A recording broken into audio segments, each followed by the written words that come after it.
Ini adalah bangunan Tower Bank Sultra, di Kota Kendari, Provinsi Sulawesi Tenggara.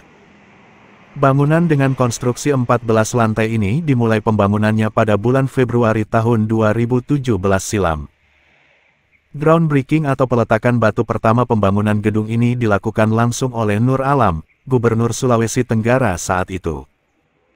Hingga tahap pertama pembangunannya pada tahun 2021 lalu, gedung yang berdiri di lahan bekas gedung Islamic Center di Kelurahan Korumba ini, telah menghabiskan anggaran lebih dari 118 miliar rupiah. Sayangnya, hingga memasuki bulan ketiga tahun 2023 ini, gedung yang konstruksinya dikerjakan oleh PT Berantas Abipraya, belum juga difungsikan sesuai tujuan pembangunannya. Karena tidak pernah digunakan, bangunan ini terlihat sangat tidak terawat. Hal itu terlihat dari fisik bangunan yang telah kusam dibalut lumut, dan beberapa jendela, serta ornamen gedung lainnya mulai rusak. Area parkir, dan pagar pembatas proyek dari seng, yang telah ditumbuhi belukar, semakin menambah kesan tidak terawat dan kumuh. Selain beberapa petugas keamanan, tidak ada aktivitas apapun di lokasi ini. Demikian pula aktivitas proyek, sudah tidak terlihat sama sekali. Beberapa peralatan kerja konstruksi, masih terlihat di beberapa bagian bangunan. Termasuk gondola yang biasa digunakan untuk mendukung pekerjaan di bangunan tinggi, teronggok begitu saja, lengkap dengan tali sling baja yang masih menggantung.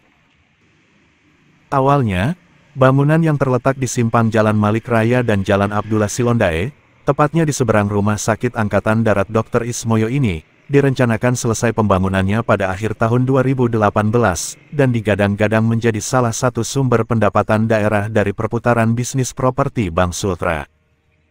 Tapi faktanya, semua proyeksi tersebut meleset. Informasi yang dihimpun dari berbagai pihak menyebutkan, penyelesaian gedung masih membutuhkan dana hingga lebih dari 80 miliar rupiah. Itu belum termasuk biaya perbaikan atas beberapa bagian bangunan yang kini mulai rusak.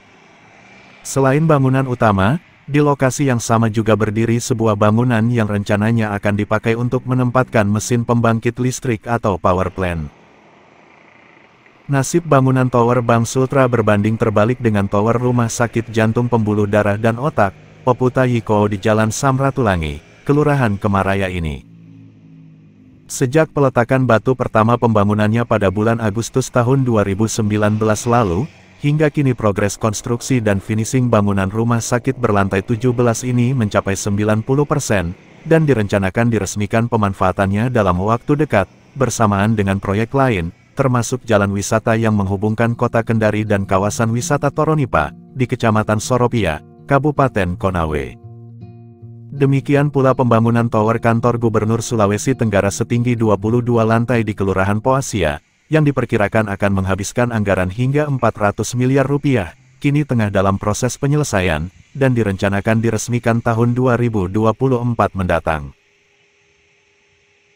Khusus Tower Rumah Sakit Jantung Pembuluh Darah dan Otak Poputa Yiko, pembangunannya menghabiskan anggaran hingga lebih dari 720 miliar rupiah, yang salah satu sumber pendanaannya berasal dari Bank Dunia.